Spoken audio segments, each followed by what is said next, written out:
You are Locked On Texas Tech, your daily podcast on the Texas Tech Red Raiders. Part of the Locked On Podcast Network, your team every day. Yes, welcome on into a Locked On College crossover, Locked On Texas Tech and Locked On Kansas State. Chris Level, Christian Rao here breaking it down for you because this is going to be a really fun game on Saturday because Kansas State seems to be in a really good position right now, even after their slow start to the season. And we all know, the entire country knows about Texas Tech, but there's this really interesting streak. You know, Kansas State knows all about the streaks with Kansas just finishing up the Sunflower Showdown, 17 in a row. Well, there's a small streak that needs to be talked about when it comes to Texas Tech in Kansas State. Chris Level, thanks for joining this one here. Before we get started, today's episode is brought to you by FanDuel. Right now, new customers can bet just $5. If that bet wins, you'll get $300 in bonus bets to use across the app. Download the app today. I'm going to throw a couple numbers at you, Chris, and I'm sure these ones are, you know, you've been around and talking Texas Tech for quite some time, so I'm sure you'll remember these ones. Kansas State has won this series 8 games in a row, 12 of the last 13 games, and the last time they've won in Manhattan was 2008. I'm going to put that in perspective for you. I was a junior in high school. 2008's also the same year that the last time Kansas won in the Sunflower Showdown. Pretty wild to think about. When you go back to that game in 2008, 58-28 score when then 7th-ranked Texas Tech, Graham Harrell at the helm, had 6 touchdowns, and good old Michael Crabtree was catching passes. It's been a very long time. That's what I'm trying to put in perspective here since Texas Tech has won in Manhattan. But dare I say, this is not the same Texas Tech team. Well, it's funny, Christian, too, because I can think back to the last time these two teams played. It was in Lubbock, and this was what really started Avery Johnson's, I don't know, his emergence onto the scene. I mean, like, you just olayed him to 5 rushing touchdowns off the bench. It's like, what is going on? That defensive coordinator is no longer here. And then one of the times before that, the offensive coordinator for Kansas State had a 21-point lead, I think, or a 17-point lead, something like that, in Lubbock. That's Matt Wells, and Kansas State comes all the way back, and then the next Monday they make a change. And so, you know, weird things happen in this game, but it always seems to benefit Kansas State, certainly. This isn't the same Texas Tech team. I think that they have taken, or there's been a lot of very average to just bad defenses in the last 12, 15 years. Some have been better than others. I mean, the last time, you know, Texas Tech played in Manhattan, you turn it over 4 times. I mean, it's just kind of a you know, this weird dynamic. But what you're bringing in this time is a much better sound defense that's really good everywhere. I'm not saying they're great. This is not the '85 Bears. There's been an injury up front that has altered their depth just a little bit with the loss of Skylar Go Howard, but they have got really good edge rushers. Their linebackers are really good. They've got a really good corner.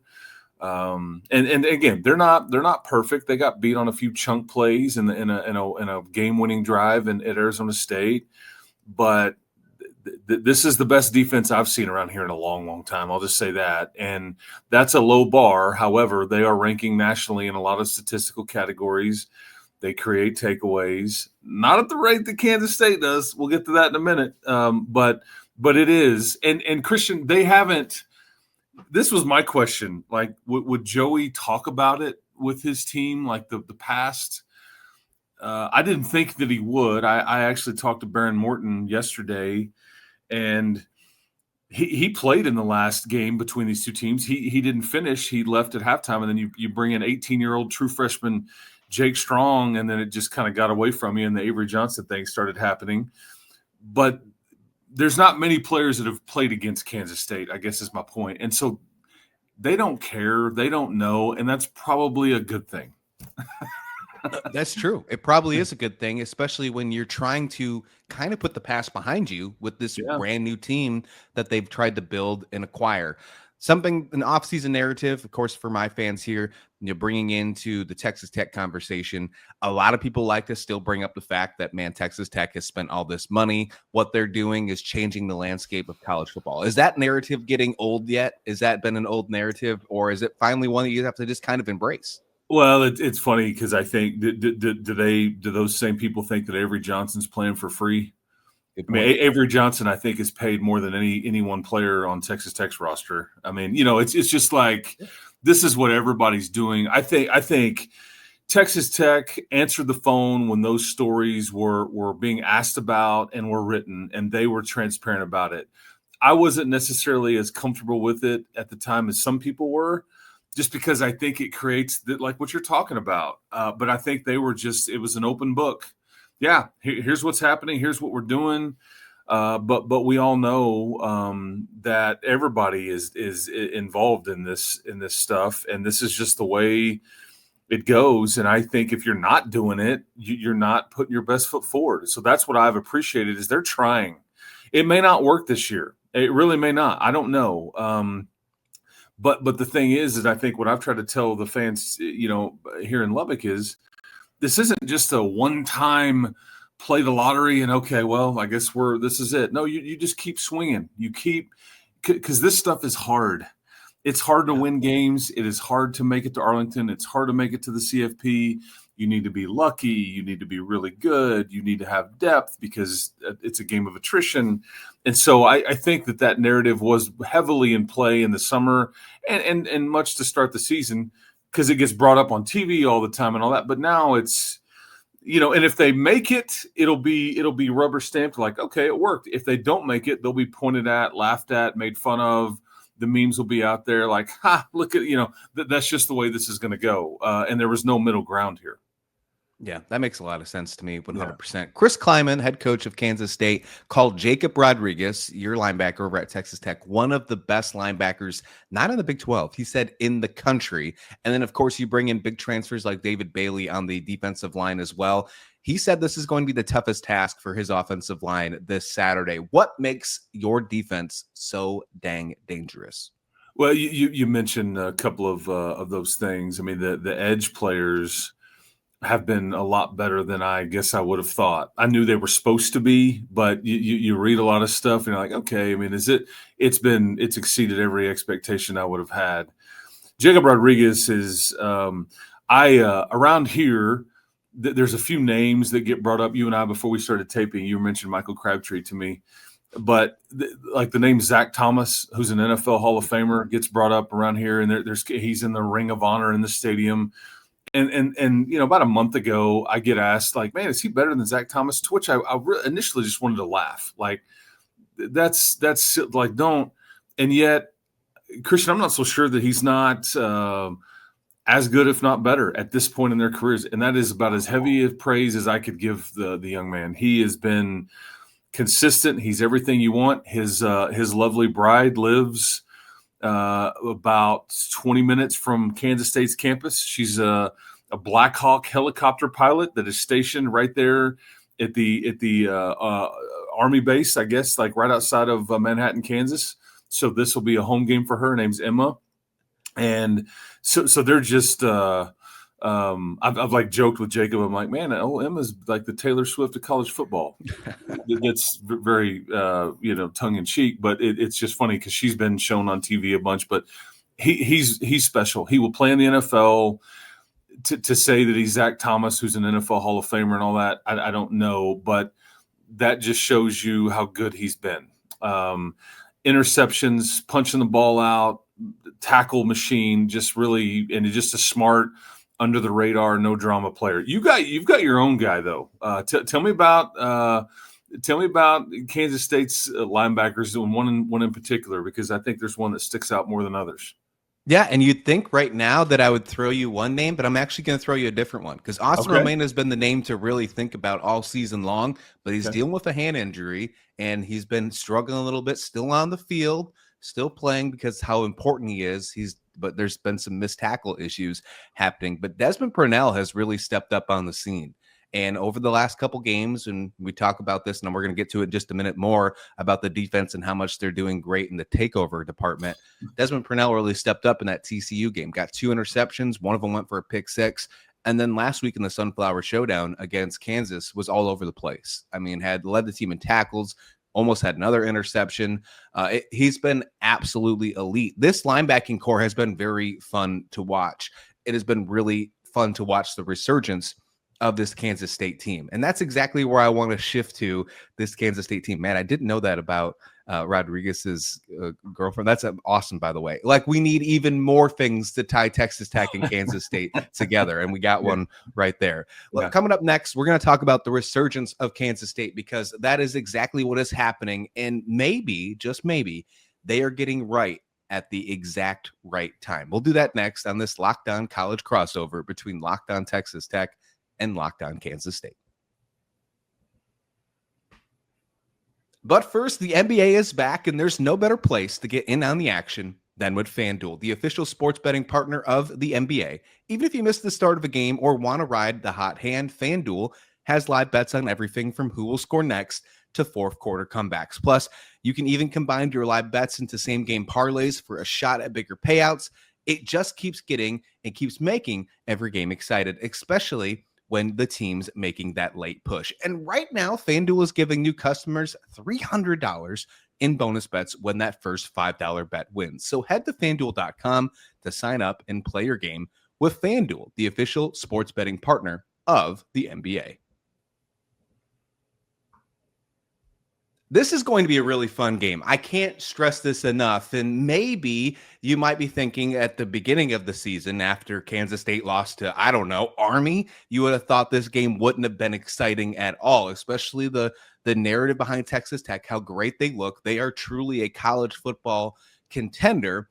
But over the last couple weeks, really since that first bye week, Chris Kleiman has turned around this Kansas State team.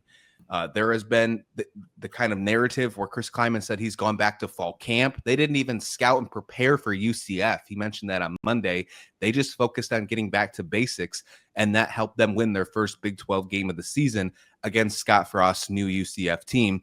And then it's kind of continued on. Of course, you got that heartbreaking loss to Baylor in the middle of all this, but big wins against TCU. Huge win against Kansas. Might I add, the exact same score that you beat Kansas, 42-17.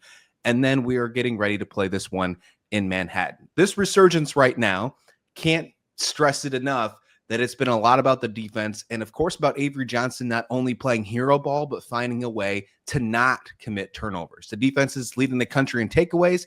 Avery Johnson is not throwing interceptions. That combination is a huge success indicator for sure. Of course, you got to bring in Matt Wells in this conversation. He's had a lot of polarizing ups and downs this year with his play calling, but starting to be trending in the right direction for Kansas State. From the outsider perspective, Chris, what do you think about Kansas State heading into this game on Saturday? Well, I can't believe that they're starting to figure it out and playing a really good ball as the season goes along. I've never seen this before. This is just like, rinse and repeat. I mean, this is one of those. Sometimes in college football, it's not about where you play them. It's about when you play people. And if you play Kansas State a month ago, probably a different scenario than what you're going to get this weekend. I think that there is culture within that Kansas State program. I think there always has been, with the exception of one hiccup in between Bill Snyder's stints. There was a coach there that he kind of lost it. Coach Prince. I don't know what you're doing these days, but the rest of the conference loved you, man. I got to tell you, it's been a bit of a nightmare ever since with the Bill Snyder stints, and then obviously Coach Kleiman, because you just have to go earn it. So it doesn't surprise.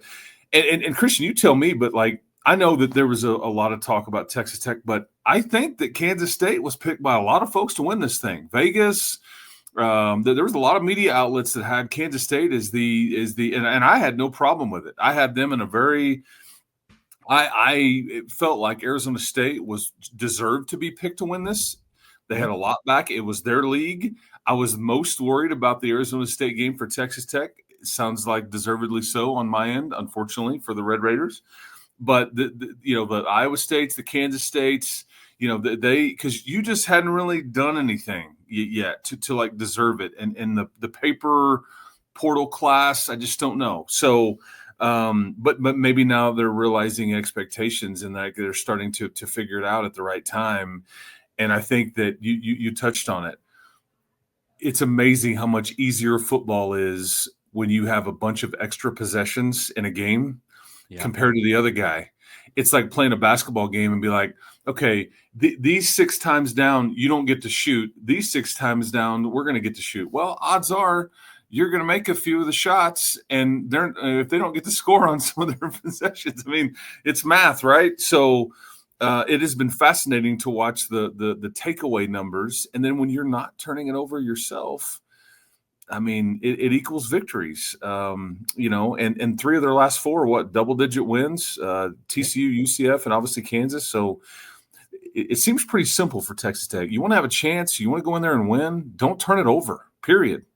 No excuses. Like, don't muff the punt. Don't throw a contested pass. Cover it up. I mean, the whole thing. I mean, and everybody goes into these games thinking the same thing, but it just seems paramount in this one. And my question is, if Kansas State doesn't get 2 to 3 takeaways, what then? Is are they good enough to run it and to sustain drives and to hit some explosive plays, consistent? I mean, you take me through it. If you take the takeaway component out, what does it look like then? And maybe we don't have to do that, but I mean, just for purposes of conversation, if they don't, cause 2 to 3 to 4 takeaways, what then? Yeah, they led their season high last week against Kansas with 4 takeaways on the defense, but that has truly become their new identity since the bye. If that gets taken away, I don't know, especially this week more than any other week, if they can succeed, because again, we've just talked about how much this defense for Texas Tech is, how exciting, how electric, how powerful they are. And I don't think Kansas State's remotely played any type of defensive line or linebacking core as good as Texas Tech this entire season. I don't even think in the same realm. Like, I think if you're going back on like PFF data, advanced data, I think Kansas and UCF would be the closest to comparison. And we all know just by saying that in the eye test that those defenses aren't the same as Texas Tech. So this is a huge challenge. And if they can't find a way to maybe steal a couple possessions from Texas Tech, I think Kansas State could be in trouble. I don't think that's a really odd thing to say, because there's a lot of other issues when it comes to the offensive side. Yes, Avery Johnson's not turning the ball over, but he doesn't have Dylan Edwards yet again this week. Dylan Edwards is going to be out. He's been really on and off the field all season long since the very first play of the game when he muffed the punt in Dublin, Ireland. Speaking about when you play, not who you play, let's put Farmageddon back at the end of the season. Can we? Let's do that one. Yes. Way, I've been meaning to, like, do you blame – this is an excuse. I'm offering it up to you. Sure. Do you buy into the funk of their first month of the season is the Ireland thing, or is that just like, man, Iowa State had to deal with it too? Like, what are we talking about? Or do you like kind of? I lean towards the side of you can't make that an excuse because of how successful Iowa State was during their non-conference play, but I don't think that you can't completely rule it out. I think you have to at least say that, there's something there. But if I'm going to give you, it's hard for me to give it as an excuse, but I 100% do think that something was played. I don't want to go to Ireland again, if that's what you were saying. I don't want to play there. Well, and the reason I brought it up is because I talked to a Texas Tech official. Brett Yormark actually called Kirby Hocutt, the athletic director for Texas Tech, from the sidelines of that game. Hey, man, you got to do this. This is awesome. And I think Kirby was like, yeah, man, we're good.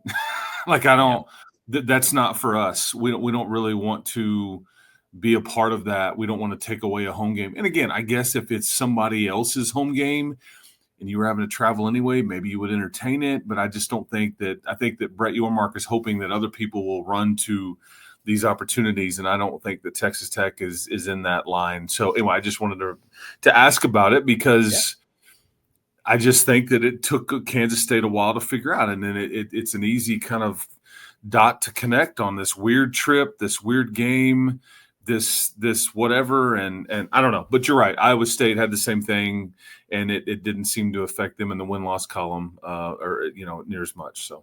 Well, it could be the fact if you lose that game, you have a slow start. Every team since they brought back this series, if you lose this game, they haven't made a bowl game. Kansas State's trying to break that trend, right? Yeah, so Florida State last year. Yeah, Florida State, Nebraska, Navy. Yeah. There's all been teams where that haven't. When they lose that game, they're not in a good spot for the rest of the season. So maybe it is something. But to finish up my thought here, the fact that Dylan Edwards isn't going to be in this game, I think that's huge. If they can't get the takeovers on this one, the offensive line is going to be in big trouble, I think. They have a huge task ahead of them. They've been great in the pass blocking department, but when you look at how they've fared in the run blocking department, and you're going to have Joe Jackson in the backfield instead of Dylan Edwards, not a bad running back. He had his career high over 100 yards against TCU. He didn't have to do so much against Kansas in the Sunflower Showdown. I'm not saying he's an inserviceable running back. I think he's a great running back. One, he's just not as explosive as Dylan Edwards. I think that's fair to say. And the fact that the offensive line is not giving that push that you need, and then, okay, now enter Texas Tech, where you're going to have to be you're going to possibly be bullied on that offensive line. If you can't get takeaways, I think Kansas State is in trouble in this one for sure. Yeah, and we we've been talking about Avery Johnson and not turning the ball over. I am very curious. I don't know if the right word is fascinated, but I just the whole Baron Morton scenario. I talked to him this week. I think that he's fine. He could have played last week. I think that, no disrespect to Oklahoma State, I think you were just trying to give him another week to be right. I don't think you in any way anticipated that Will Hammond would suffer the injury, because Barron went into the locker room at halftime and suited up and was like, okay, emergency only, scenario. It could be real now. But I'm curious how he'll play in this game, just because it's been 2 weeks, but also because Barron came back to try to achieve something. And it's also fascinating to me. Matt Wells is the one that recruited him to Texas Tech. Matt Wells basically had his choice of Baron Morton and Sawyer Robertson. Sawyer Robertson was in Lubbock, Texas, like 10 minutes from your campus. And I remember at the time the workouts that played out. Sawyer Robertson just didn't look good, and Barron was much, and Barron had grown up in Lubbock and all that. Anyway, the choice was made. And Sawyer ended up going to Mississippi State, and now he's ended up at Baylor and all those things. He went to Mississippi State to play for Coach Leach. But this is just – but Barron is kind of like, it all leads to this. I mean, here it is. Your lengthy injured tenure that has been really good at times and has been very frustrating for him at times. It all just kind of points to this. And – what does he play like? Does he try to do too much? Does he have his moment? And I think, because you may be able to afford a loss here for Texas Tech. I don't know if you can. I really don't know if you can. The way that the math works, there's going to be some teams that this is going to be interesting down the stretch here. Everybody's saying to themselves, well, just win out and you'll be good. Well, I doubt very many teams are just going to win out, the way that everybody's schedules, like Kansas State wins this game. I mean, that's going to be big, but you got to go to Utah. Mm-hmm. Utah's playing really good. And so you just don't know what all this looks like. Texas Tech's got BYU next week. And BYU just is like inventing different ways to win games and is like allergic to losing. It seems like it's amazing. So, but the Baron Morton part of it, Christian, is fascinating to me because he could largely decide this game one way or the other. If he's a dude, if he's rusty or tries to do too much, and like what he told me, I just got to get it to my playmakers. Don't overthink it, and all that. Well, and you get there and the Harleys are surrounding the the stadium. It's the Harley game, right? I've experienced like 2 or 3 of these. I need like a bandana or something to cover up all the exhaust fumes and earplugs and everything like that. You just get in that moment, and it's like, I can make that throw. I mean, you just don't know. Avery Johnson can have the same issue. We don't know, but how that dynamic plays out is fascinating to me. Because trying to teach a gunslinger like Barron, who can make all the throws and all the different angles, hey man, you have a really good defense. Like throw it in the stands. A punt is okay. It's hard to fundamentally get them to change that mindset, and that's kind of been the dynamic here in Lubbock this year, regardless of who's been playing quarterback. Like we're not asking you to go be a Heisman Trophy winner. You got a legit unit that we can pin them, we can do whatever and play field position a little bit, and that's going to be okay. So anyway, there's just another dynamic that I'm kind of fascinated about. Yeah, the Morton situation is certainly going to be interesting. There's no doubt about that for sure. I want to get into some hypotheticals to finish up this one with a couple of final thoughts as well. We'll finish that up right here on the other side of this Locked On College crossover. But first, Mazda crafts cars for those that simply move. That's what today's Locked On College crossover episode is sponsored by. Mazda delivers confidence with every ride with more IIHS Top Safety Pick Plus awards than anyone else as of August 2025. With the all-wheel drive standard in every crossover SUV, you can drive with confidence throughout almost every season. So like our players, we sweat every detail, because when you make every moment count, impossible becomes irrelevant. Mazda, move and be moved. Barron Morton is certainly an interesting conversation to finish up this one on this Locked On College crossover, Locked On Texas Tech and Locked On Kansas State. If you haven't already, wherever you're listening, hit that subscribe button, because we are bringing it to you. This Saturday is going to be an excellent game. It could really decide a lot of things on who goes to Arlington and not. Maybe Kansas State plays spoiler. If they win this game, Kansas State then has the tiebreaker over Texas Tech. So I do think, talking about in the last segment, I do think this is a must-win for the Red Raiders, which is absolutely insane to think about heading into this one. But Barron Morton right now, there has been multiple games. And how many games has it been where he has left the game midway through and then have to either not come back or return? And then we mentioned the last time they played against Kansas State, he did the same thing.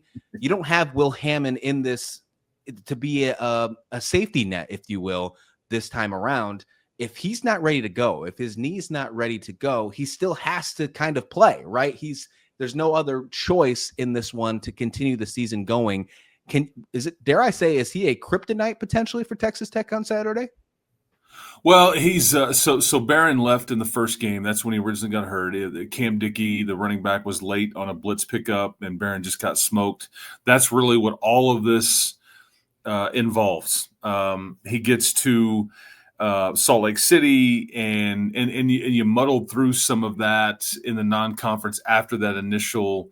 I think that if they had to do over again, they probably would have sat Barron and let it heal differently against Kent State and Oregon State, and then it just wasn't. Everything didn't go well in Salt Lake City for the most part. He took some hits, and he couldn't.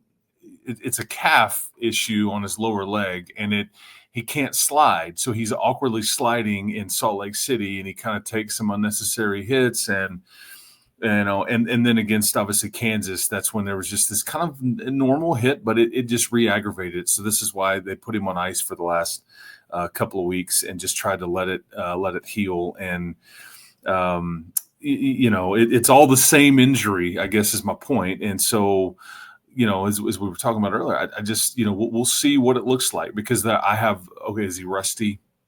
Does he come back and try to do too much? Is this his time? I mean, because of my conversation with him, I was like, man, this, like your whole career, here it is. It all just kind of led to right now. And it's this little 2-week stretch for Texas Tech is going to ultimately decide whether everything that they've all put together and that they've done is going to be good enough or not, or they just going to come up short. I mean, you go 1-1 in this little 2-game stretch, you're probably going to go 10-2 on the season, and it's not going to be, potentially not going to be good enough. And That's crazy, because I think if anybody would have said before the season, hey, man, 10-2, you taking it? I think a lot of people may have gone, okay, I might take that, and yet you might just be left out, and yet you might not be quite good enough as an at-large candidate to make the playoff. Anyway, so these are all the dynamics that have been being talked about here, and I'm there's so many ties here. Okay, I wanted to get to that too. Matt Wells, Luke Wells, coaching the tight ends. Will Farr, who's a graduate assistant on the offensive side of the ball, played offensive line here 4, 5, 6 years ago. Jerron Bradley, former wideout. I mentioned that Coach Wells is the one that essentially recruited Baron Morton. I mean, and I think Matt's quote to me after he signed was like, "This is the future of Texas Tech football," and he wasn't wrong. I mean, that's right. He wasn't wrong. So, but this is an interesting game, and the pressure is all on Texas Tech. I think this is a free spin of the wheel for Kansas State. Like, what do they have to lose? I mean, like you're talking about, and maybe they do have a spot in Arlington to ultimately lose, but the way that their season is going, when you start out 1-3, you're just like, man, let's just keep stringing them together and see what happens. But like for Texas Tech, this is it. All roads lead to this, and like you're going to have to go win it. Nobody's going to give it to you on Saturday or anything further. You have to go take it, and like there is no excuse. There is no we came out flat today, or hey, we're just a bit too beat up. No, you just have to figure out a way to get a result, and it doesn't matter how and all that. And I just know from seeing that movie up there many times, it's not easy. And Kansas State's one of those programs where it's like you look at it on paper and you're like, well, we're kind of more talented, I think, or more explosive. And then and if we just do this, just do that, then you look up in the fourth quarter and you're like, how are they beating us by 13 points? What is going on? I mean, this is just what they do. It's like a boa constrictor. They just kind of don't screw it up, and they just squeeze, and then you end up going home shaking your head going, I just don't know what happened. I mean, this is, I've seen it way too many times, man. Texas Tech, if they lose this football game, just to put it in hypothetical here, I know we're not SEC schools, but we're going to play hypothetical games for just a second here. If they lose this football game, they go to 2 losses, and that means they would be beneath, as of right now, Arizona State and Kansas State in the standings. Then you still have BYU, who hasn't lost yet, Cincinnati, who out of the blue has been very good this year in the Big 12. And then Houston, although you do have the win, I don't know if Houston loses another game this season based on the rest of their schedule. I think this is a must-win for Texas Tech. So final thought here before I throw it at you real quick. I think Kansas State could complete this upset. I'm not going to lie to you. I think there's definitely a possibility. You look at the past, and we're going to round this all up from the beginning. You look at the past, although it's not the same Texas Tech team, I do think the way that they've been playing over the last couple of weeks, there is definitely a shot here, without question. Me throwing those possibilities at you with all those other teams, and what I said to you at the beginning of this episode about, although there is some fans of Texas Tech who might be nervous heading to Manhattan, what do you have to say to them about why Texas Tech will continue on and win this game and prepare for potentially a marquee showdown against BYU next week? Well, I think I'll go back to 2 weeks ago in your one loss. You didn't play very well at all. Not at all. And yet I don't know how you had a 3-point lead with 2 minutes to go. And that was as good of a game as Sam Levitt probably could have played. I think you're playing against the top wideout in the country, who was playing through an injury, and it's just like they're emptying their bucket. They tackled. There was almost no yards after a catch. It was a sold-out crowd. I just think it will take something like that from Kansas State they will have to play extremely sound. They will have to eliminate a lot of the plays after the catch and things like that. And the special teams aspect of it, they made all their field goals that day, but they gave up a few punt returns to Texas Tech and a kick return to Texas Tech, and you just kind of hung around, and your defense just continued to hold Arizona State to field goals. And so I'm just saying all that to say I thought they played really poorly, and it was like you were getting punched repeatedly, and yet you had a 3-point lead with 2 to go, and you basically said, hey, Arizona State, you're going to have to go kick a field goal or go score a touchdown. And they did, to their credit. And the fans stormed the field, and it was chaos and all the stuff. And so it is. I think you are really good if you're Texas Tech, but you're not perfect, and it just will take a really sound, complete effort in a lot of ways to get it done. If you get a typical, but my question: what happens if Texas Tech plays well? What happens if their offense is clicking? Because it wasn't that day. Other than a couple of throws and a couple of stretches, you couldn't really do anything. I felt like there was 14 Sun Devils out there, and they were excited. They were bouncing around. They were excited about a 2-yard gain, and Mike Leach used to say this all the time: be the most excited team to play, and Arizona State absolutely was. And I think Texas Tech probably learned a lot from that because their mulligan has been used up. So I don't know what we get here. I just know that if you're not on the Texas Tech side of things, if you're not on high alert, I don't know what to tell you, man. because I've seen good teams go in there. I've seen some bad teams go in there, but the result's been the same, large in part. 08, this is the best team you've had since 08, and that's the last time you beat Kansas State in Manhattan. So we'll see. Jace Brown scares me. I'll tell you that. He's going to be a mid-round pick. He scares me. Avery Johnson can absolutely scare you because a lot of what he does, Christian, as you know, is unscripted. You can, 100%. And they've decided to run him a bit more and let his legs get involved a bit more. But that scares me certainly. And just while history doesn't really mean anything, it kind of does. And you've got to go. That's what I'm saying. If you're Texas Tech, you have to go win this. Like if you just think, whoa, you're better. This is a different Texas Tech team. Well, that doesn't mean anything, just like the last however many games don't mean anything either. But again, you've got to go fix that and alter it because I knew Kansas thought they were going to do that last week and nope. Jalen Daniels, his legacy is taking a major hit because of not being able to get the rivalry win. The Sunflower lives in Manhattan, Kansas. I know that. Yeah, 17 straight times and potentially maybe 9 in a row for Kansas State over Texas Tech. That game is going to be 2:30 Central Time on Fox. It's going to be a really good game. The energy, I don't think either team is going to worry about the energy. I think there's going to be a lot riding on the line on this one. You mentioned Avery Johnson about him running us. I'm going to leave you with this. My fans love this one. We talk about it all the time.